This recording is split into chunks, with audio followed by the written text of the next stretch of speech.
Hello everyone! Welcome back to the channel, The Bold and Beautiful Always, and today we've got something really exciting for you. If you're new here, don't forget to hit that subscribe button and turn on notifications so you never miss out. Let's jump right in. In the marbled halls of the Forrester mansion, where secrets often echoed louder than the clinking of champagne glasses or the rustle of haute couture, Brooke Logan stood at the window staring out into the twilight, her blue eyes narrowed with a storm of desperation and resolve swirling within them, as Eric Forrester quietly entered the room behind her, his face unreadable, hands clasped behind his back. And though their decades of friendship had weathered love affairs, betrayals, and reconciliations, nothing had prepared them for this moment, for the audacious, morally gray scheme they were about to hatch in the name of love, legacy, and control, because Ridge, for all his wandering heart and maddening indecision, had once again slipped from Brooke's fingers, lured away by Taylor Hayes under the illusion of renewed peace and European tranquility. And this time he hadn't just left for a romantic weekend or a temper tantrum in Malibu. No, this time, Ridge had flown halfway across the world, deep into the sun-drenched countryside of Italy, under the guise of a spiritual reset, with Taylor whispering promises of serenity, of family unity, and of a future unfettered by Brooke's chaos. But what Ridge didn't know, what neither he nor Taylor could anticipate, was that Brooke, after weeks of tears, humiliation, and quiet rage, had decided she would not lose him again. Not to a woman who had already failed to keep his heart tethered, not when destiny had been on her side for decades, and as she turned to Eric, her voice low and steady, she uttered the words that would forever alter the course of their lives and reputations. "We'll stage an accident in Italy," and for a long moment, Eric didn't respond, simply letting the weight of her words settle over the room like fog off the Arno, but then he stepped forward, brow furrowed, not in rejection but in strategy, asking softly, "What kind of accident are we talking about?" And so began the most calculated, ethically murky, and theatrically outrageous scheme ever devised by two of the most influential forces in Forrester history, because the plan wasn't to hurt anyone, not truly, it was to wake Ridge up, to snap him out of his delusions about Taylor's so-called emotional stability, to pull him back from whatever spiritual high he thought he'd found among the olive groves and cobblestone streets, and the plan, Brooke insisted, had to feel real enough to terrify him, to jolt him into remembering who had stood by him through every storm, who had carried his name, borne his child, forgiven his betrayals, her, and Eric, despite knowing it was reckless, unethical, possibly even criminal, found himself unable to say no, not just because of his fondness for Brooke but because he, too, was tired of Ridge's indecision, tired of watching the company suffer under the weight of romantic entanglements, and yes, tired of Taylor walking around as if she were the new queen of Forrester when everyone knew Brooke was the real icon, the face of the brand, the name that sold perfume, lingerie, and dreams, so together they laid it out with military precision. Brooke would fly to Italy under the guise of a surprise visit, bringing Donna along as a distraction and decoy, while Eric, who had a gala scheduled in Rome for a new Forrester jewelry line, would coordinate the location logistics. Once there, they would orchestrate a carefully timed accident involving Brooke, nothing life-threatening, just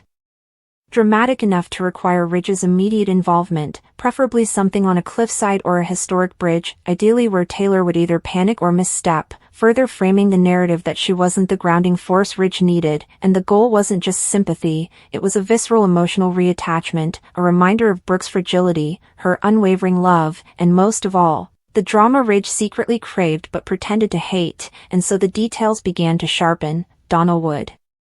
fake an emotional breakdown to pull Taylor away from Ridge on the morning of the incident, while Brooke would position herself at the overlook near the Villa Borghese Gardens, timing it so Ridge would be walking nearby, lured by a chance encounter orchestrated via a forged text from Hope's phone, saying she needed to speak to him urgently, and Eric, coordinating with his Italian event team, would stage the nearby road as being under repair, forcing Ridge to take the pedestrian route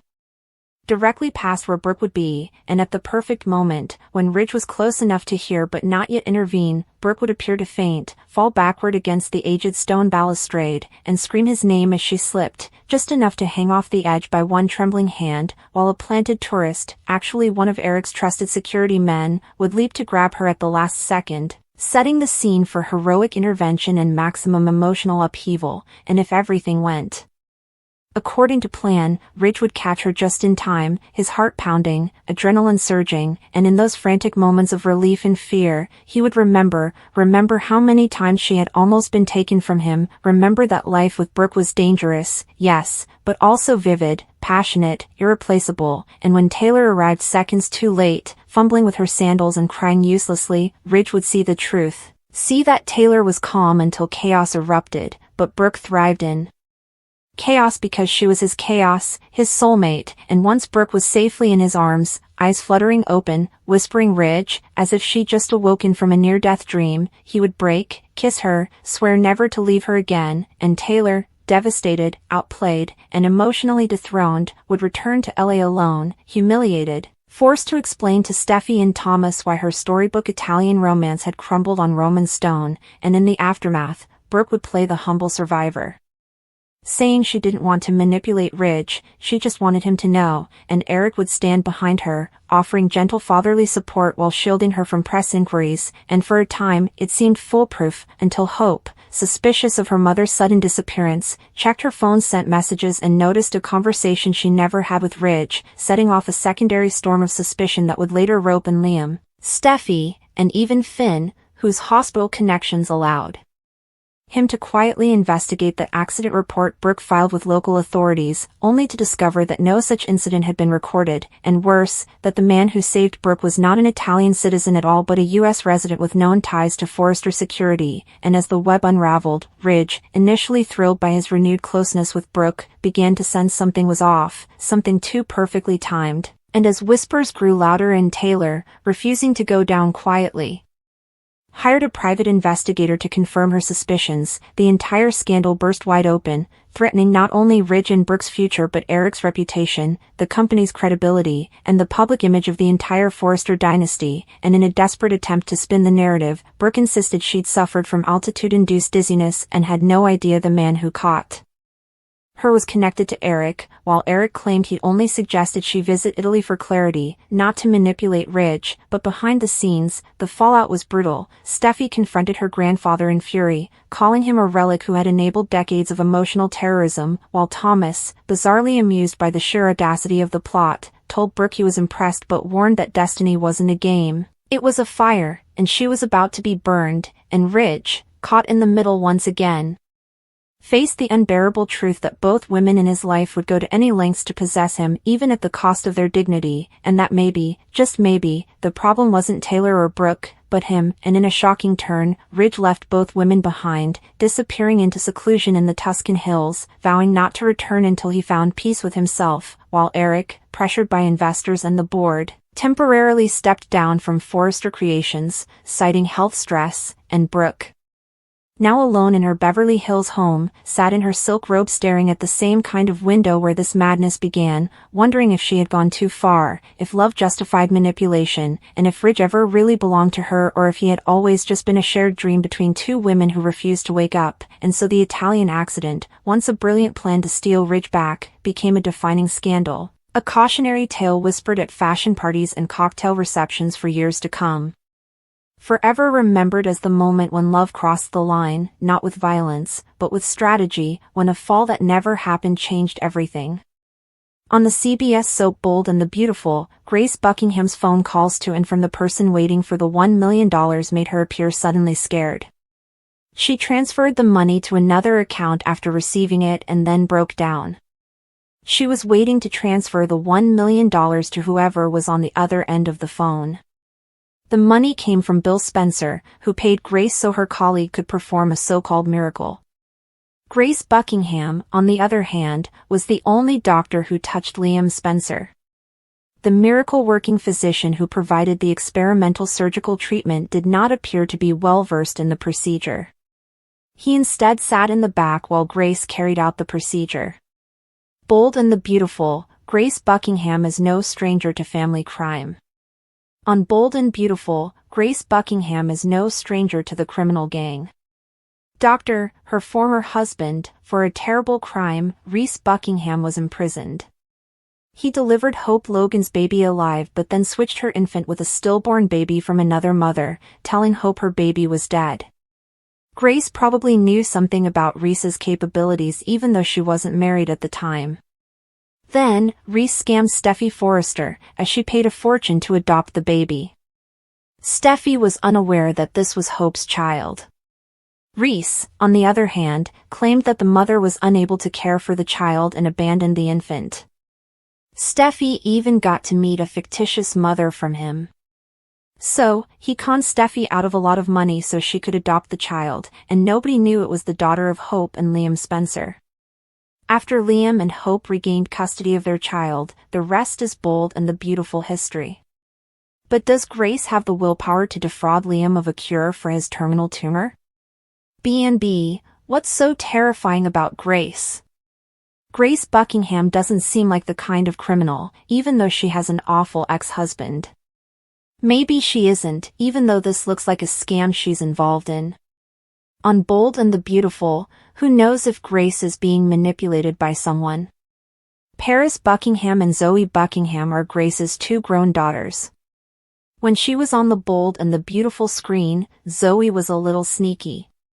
Last we heard about Paris, she was living with Thomas Forrester and working at Forrester Creations International in France.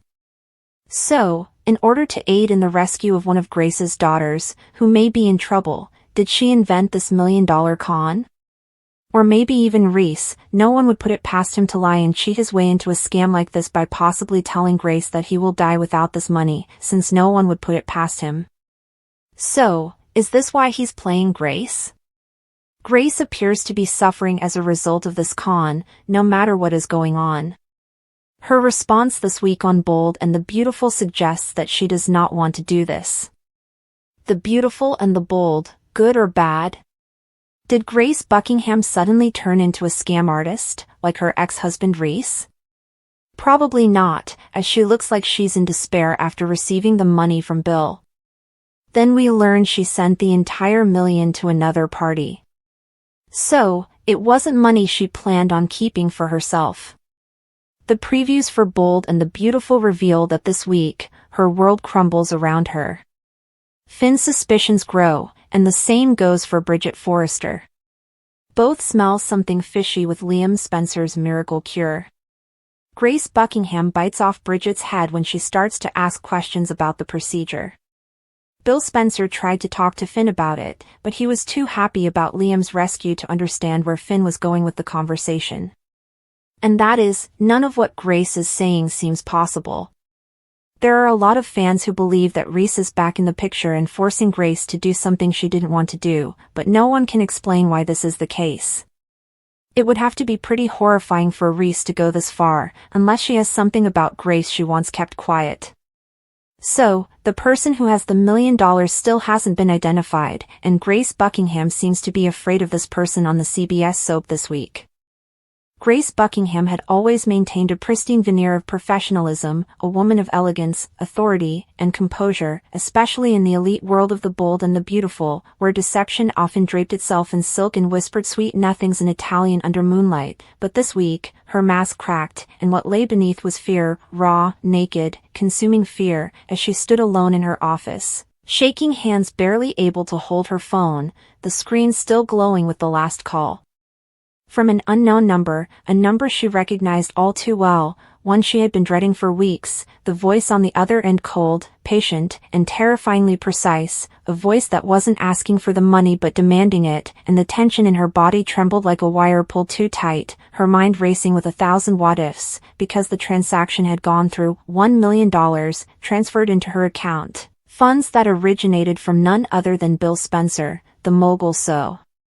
desperate to save his son, Liam, that he would throw a fortune at any doctor claiming to offer a cure, and Grace, acting as the point of contact for the so-called miracle-working surgeon, was suddenly the conduit for that miracle to occur, only there had never truly been another surgeon involved, at least not in the way the public was led to believe, because the man with the credentials, the reputation, the miracle drug theory and experimental cure that supposedly held the key to saving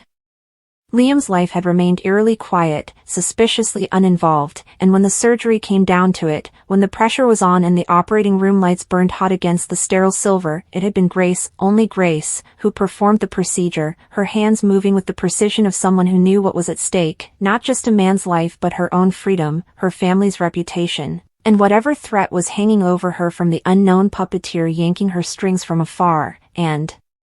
while Bill was euphoric, Ridge and Brooke emotional, and hope relieved beyond measure to see Liam's prognosis reversed, the people who watched more closely, like Bridget Forrester and Dr. John Finnegan, could see something was wrong, very wrong, because Grace wasn't basking in praise or smiling for press releases. No, she was unraveling, her anxiety no longer hidden, her moments of pause turning into meltdowns behind closed doors. Her eyes haunted every time her phone rang, and it didn't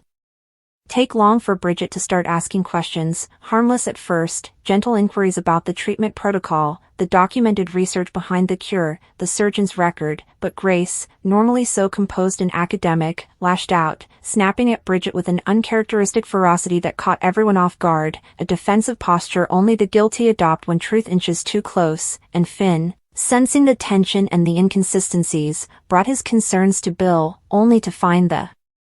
media mogul so overjoyed by his son's miraculous recovery that he dismissed Finn's concerns entirely, brushing them aside with the kind of arrogant confidence that wealth often affords, saying things like, "My money saved my son," end of story, not realizing that money, in this case, might have bought more than just a second chance. It might have purchased Grace's silence, her complicity, or perhaps even something far darker. Because that million didn't stay in her account for long, within hours. It was moved, siphoned off and rerouted to a shadowy recipient whose identity remains a mystery, and the guilt was consuming her from the inside out, evident in every twitch of her fingers and every whispered prayer beneath her breath, and while the viewers of Bold and the Beautiful were still piecing together how we'd gone from a hopeless diagnosis to a dramatic resurrection, Grace's unraveling was center stage. Even if the characters around her couldn't see it clearly yet, but the audience could, and what they saw was a woman pushed to her breaking point, a woman who had once walked with integrity now reduced to sleepless nights, cryptic phone calls, and panic attacks in hospital corridors, and as the puzzle pieces began to form a chilling picture, one name from the past returned like a ghost. Dr. Reese Buckingham, Grace's ex-husband, the man who had once stolen a baby, swapped Hope Logan's living daughter for a dead child, and sold the child to Steffi Forrester under a mountain of lies, fake documents, and false hope, a man who was currently in prison but had long shown the kind of cunning intelligence and manipulative skill capable of orchestrating a scam from behind bars, or from a new identity altogether, should he have found a way out or someone willing to work on his behalf, and speculation swirled that maybe it was Reese pulling the strings again, holding something over Grace. Something dark and damning enough to make her do the unthinkable, and the theory gained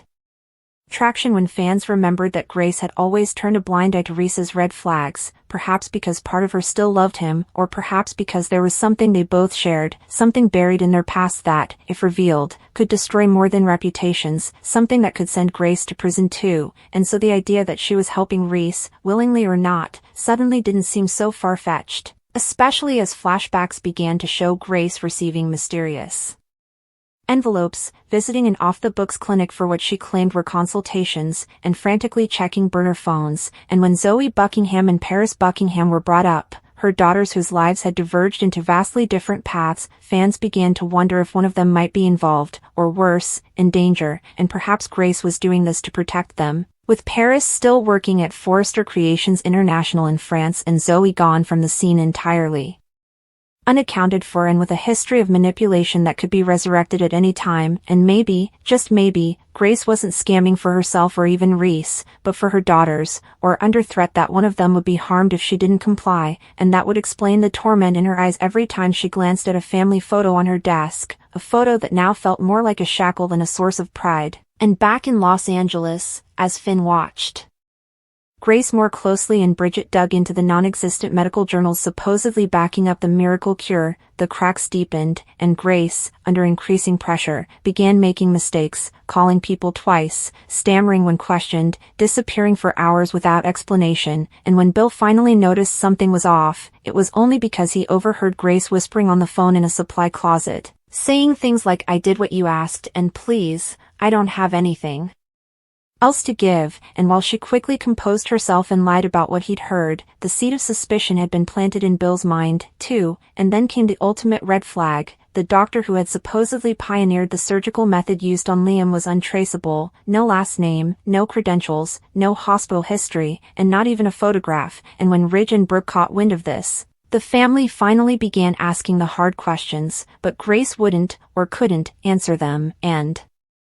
she began spiraling publicly, trembling during meetings, lashing out at nurses, breaking down during what should have been routine consults, and eventually, she locked herself in a hospital storage room, sobbing uncontrollably, whispering apologies to someone who wasn't there, and though no one knows who received that $1 million, many suspect it may not be Reese but someone worse. Someone operating in the shadows with knowledge that could ruin not just Grace, but others at Forrester.